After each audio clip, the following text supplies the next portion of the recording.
एक वक्त में ये शहर इंसानों की हंसी, खुशियों और रंगों से भरा था। लेकिन अब बस खामोशी है।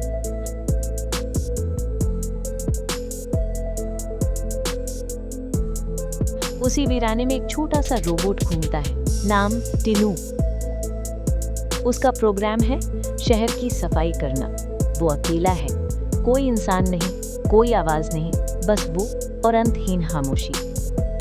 वो हर दिन कचरा उठाता है, टूटे बोर्ड सीधा करता है, सड़कें झाड़ता है, लेकिन ये नहीं जानता कि वो ये सब किसके लिए कर रहा है।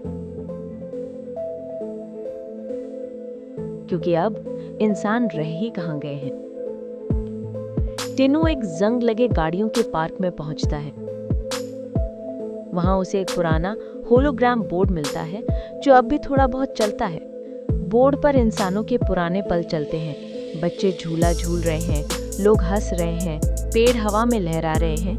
रोबोट इन्हें ध्यान से देखता है, एकटक। फिर बोर्ड पर अचानक एक आवाज आती है, पृथ्वी को बचाओ, प्रकृति को बचाओ, और स्क्रीन काली हो जाती है। टिनू के अंदर कुछ हलचल होती है। वो समझ नहीं पाता, लेकिन दर्शक समझ जाते हैं। इंसानों ने अपनी ही दुनिया को खो दिया। विकास करते करते प्रकृति, हवा, पेड़, फूल सब नष्ट कर दिया, और आखिर में खुद को भी। अचानक टिनू के सेंसर में कुछ चमकता है। वो आगे बढ़कर देखता है, एक छोटी सी हरी दरार में एक चमकदार फूल उग रहा है। ये वही चीज है जो इंसानों ने सबसे पहले खोई थी, प्रकृति। ये फूल धरती का आखिरी जिंदा फूल था। टिनू पहली बार किसी जीवित चीज को देखता है। वो अपने गोल हाथों से उसे छूने की कोशिश करता है, लेकिन डरता भी है कि कहीं उसे नुकसान न पहुंचा दे। उसके अंदर से हल्की सी बीप आवाज आती है, शायद खुशी की।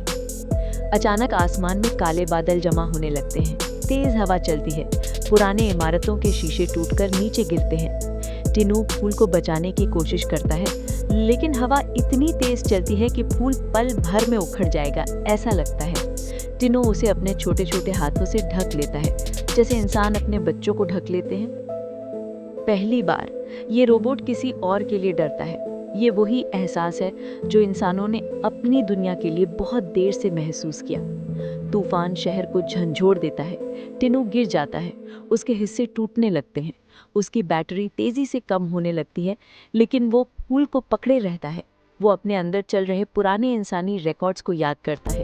लोग गाते हुए पेड़ों को पानी दे रहे हैं, बच्चे बगीचे लगा रहे हैं। टिनू समझ जाता है, यही चीज इंसानों ने खोई थी, प्रकृति से प्यार, एक दूसरे से जुड़ाव और अपने ग्रह की परवाह। उसकी आंखों जैसी लाइट थोड़ी और चमकती है। वो उठता है, एक एक कदम चलता हुआ वो तूफान से लड़कर आगे बढ़ता है। तूफान थमते ही टिनू एक टूटी हुई लैब में पहुंचता है। वो वहां पड़े शीशे, औजार और पुराने रोबोटिक पार्ट से एक छोटा पारदर्शी ग्लास डोम बनाता है। ध्यान से, प्यार से, पसीना बहाए बिना, लेकिन रोशनी बहाते हुए। वो फूल को उस डोम में रख देता है, सुरक्षित, जिंदा, भविष्य के लिए। जैसे ही फूल डोम में चमकता है, उसकी रोशनी धरती की मिट्टी को सक्रिय करने लगती है। धीरे धीरे दीवारों पर काई उगती है, जमीन पर हरी घास फैलती है, दूर दूर तक छोटे पौधे उगने लगते हैं। टिनू हैरान, खुश और चमकता हुआ पहली बार समझता है कि बचाने से दुनिया बनती है और नष्ट करने से दुनिया मिटती है। इंसानों ने विकास के नाम पर बहुत कुछ पाया, लेकिन सबसे कीमती चीज, प्रकृति, प्यार और अपनी धरती, यही सब खो दिया। कभी कभी उम्मीद एक छोटे से फूल जितनी होती है,